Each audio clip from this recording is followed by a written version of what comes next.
The AAA industry just loves making me look stupid, doesn't it? That's why it does it. It's to make me look stupid, and for no other reason. I feel like every few months I make a comment about how despite the AAA industry getting more expensive while giving you less in return, all the while refusing to properly optimize games, like we can at least count on, insert company here to be a guiding light through all this. And throughout 2023, that guiding light company was Capcom. Capcom was killing it last year. And despite everything I'm going to say about them in this video, I still think they're the most consistent AAA publisher working in gaming today, at least when it comes to well-crafted experiences. But when it comes to pricing, or DRM, or generally not being a bunch of poop canoes, forget about it! So I've been very interested in Dragon's Dogma 2. I feel like I'm slowly but surely breaking into RPGs after a life of basically only having the mental bandwidth for like 1 or 2 RPGs a year, and I primarily blame that shift in attitude towards Dark Souls. Sure, it was Witcher 3 that made me really start giving RPGs a try after being intimidated by them for most of my life, but it wasn't really until my first run of Dark Souls a couple years ago that I really accepted that perhaps these games are for me. And maybe that bad experience I had with Mass Effect 1 in my teenage years doesn't have to keep dictating what genres I stay away from in my 20s. True story, by the way. I tried Mass Effect 1 back in the day, and I was so painfully bored by it that I just told myself that RPGs weren't for me, and until Witcher 3 came along and snapped me out of it, I kind of held on to that. But I was actually pretty excited for Dragon's Dogma 2. It looked really interesting, the combat scratched my Dark Souls 1 obsessed itch, the story and NPC interaction looked really cool, but oh, what's that? One save file? In a game literally designed around making multiple characters? And what's that? 30 FPS caps on consoles despite this being the year 2024? And what's that? The recommended PC specs include an RTX 2080 for 30 FPS, and there is an addendum pointing out that the frame rate is expected to drop, despite this game being built on the RE engine, which is a piece of software wizardry that should be capable of way more than this. And also despite the fact that Capcom's DRM is notorious for dropping you 10 to 15 frames per second on average. So if you're targeting 30 FPS, you're playing at 15 to 20, which means this game is either coming out wildly unfinished or Capcom have inexplicably increased the level of DRM in their games if this is what the specs look like. Is that a joke? Tell me you're joking.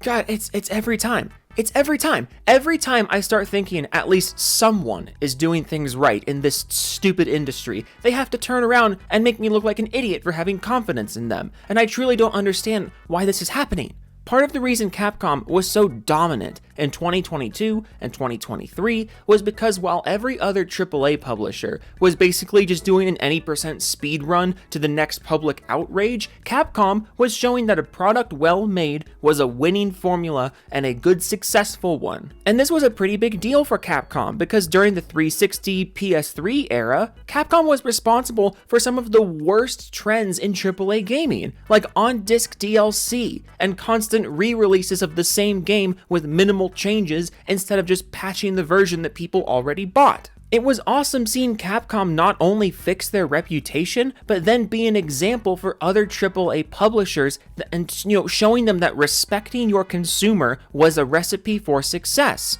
Little did I know that you were just trying to get our guard down so you could go get back on track and start being the embodiment of everything wrong with the AAA gaming industry again. But let's just talk about Dragon's Dogma 2, because I'm honestly amazed that this is happening. Like, I'm not amazed Capcom is falling back into old habits and getting complacent after a couple years of mainstream praise, but the way they're getting complacent is really something to behold. Because the number of things wrong with Dragon's Dogma 2, and it's not even out yet, is astonishing. So first, the save file thing. It was confirmed the other day that Dragon's Dogma 2 is only going to have one save slot, and it's going to be overwritten by autosaves. And in case you somehow clicked on this video without knowing anything about Dragon's Dogma 2, or without, having enough knowledge of the game, so that me saying one save file doesn't automatically shine the fucking bat signal onto the problem here, this is a game all about multiple playthroughs and multiple characters. There's something like 8 or 9 different different classes, so you're supposed to play this game multiple times with multiple characters, but also one of the central mechanics of this game is that you not only make your character, but you also make your main companion NPC. And then, here's the kicker, everyone's companion NPCs that they make when they start the game, those companion NPCs populate other people's games. So literally, part of this game's core appeal relies on people making as many characters as they want, because when you make a new character, you're contributing not only to your world, but everyone else's world with the companion NPC you made for that run. And yet, you can only make one character at a time. And also, if you do something that you don't like, or maybe you want to fine-tune a decision you made by like loading the last save, fuck you and your family, because the autosaves will literally overwrite your one and only save slot. And like, it's one thing to only have one save slot in an RPG, but when an aspect of your game is literally based around the players creating NPCs for you, this is possibly the most brain-dead thing you could ever do. And knowing Capcom, they're probably doing this so they can somehow sell additional save slots back to us in the future, or like release an update that's like, oh, 2 free save slots, aren't we so generous? Like, this just seems way too deliberate to be an oversight. Next point, the 30 FPS cap on consoles, allegedly with no performance mode. This is inexcusable. Of all companies, Capcom cannot be getting away with a 30 FPS cap on consoles, because of all the AAA companies, they've been one of the best about this. Because as I said earlier in the video, the RE engine, which is what Dragon's Dogma 2 is built on, it is a piece of software dark magic. This engine is incredible. The fact that there is seemingly no 60 FPS option is insane in the current year, especially after Capcom have regularly launched their games with 30 plus FPS options on consoles. Sure, they've had 30 FPS options, and it's not like their games have been 60 or 60 plus across the board, and I'm not going to give them a pass for that, but what I'm saying here is when it comes to fulfilling the promise of 9th gen console games being 60 frames per second, or 9th gen console games leaving 30 FPS behind, Capcom has been putting way more effort into that than most other publishers have. So the fact that Dragon's Dogma 2 is just throwing that in the garbage is really starting to raise some red flags as to how well optimized this game actually is going to be, which also brings us to my third point, the recommended PC specs. Because truly, what is this? What is this? What am I looking at? It always burns my chicken when the phrase 30 frames per second is present in a chart talking about PC games, because if you think any PC gamer worth their salt is targeting 30 frames per second in 2024, then I would love to come over to your house and play on your time machine, because then maybe you and I can take a trip back to the early 2010s, since you apparently seem to be really hung up on that fucking era. But hey, if you're charging $70 on console for 30 frames per second, you might as well charge $70 for 30 frames per second on the PC, right? Right, Capcom? That's respectful to your audience, isn't it? Aren't you so clued into your audience, Capcom? But what really gets me here is not only is 30 frames per second the expected target with an RTX 2080 and a Ryzen 5, but also at the bottom here, they're just flat out telling you to expect frame drops while targeting 30.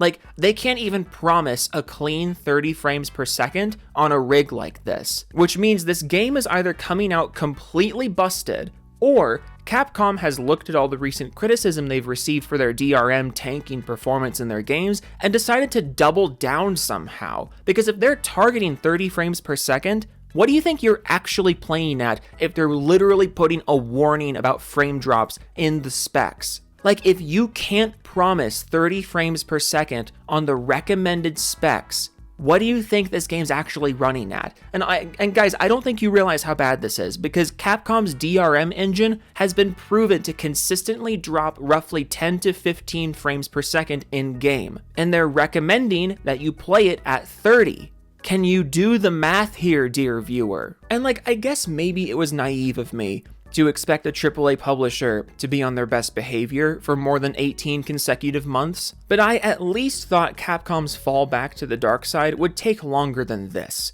I really don't know what happened here. They were on such a roll, and then boom, DRM controversy, and boom, Monsieur Capcom says games are too cheap, and now boom, we're throwing optimization and consumer friendliness into the garbage, and setting the garbage on fire, and throwing the fire off of a tall building. I guess the point of this video is just a pointless PSA, because at the end of the day, most of the people who were going to buy Dragon's Dogma 2 are still going to do it, because Capcom has done incredible work at keeping this under wraps for as long as possible, and the vast majority of people planning on buying this game are either never going to know about this, or they've already pre-ordered it. But if you're like me, and you were really interested in this game, and you're really upset about this news, we have two options. The first option is we wait until Capcom improves the performance and removes the DRM. The second option is we can just go ahead and yo-ho-ho this shit, because ironically, the cracked version of Capcom games have been proven to run way better than the paid versions. And isn't that a painful sign of the times, dear viewer? Insert completely unrelated Gabe Newell quote here. Leave the quote on screen. Leave the quote on screen. Let Capcom read the quote on screen. Okay, toodles.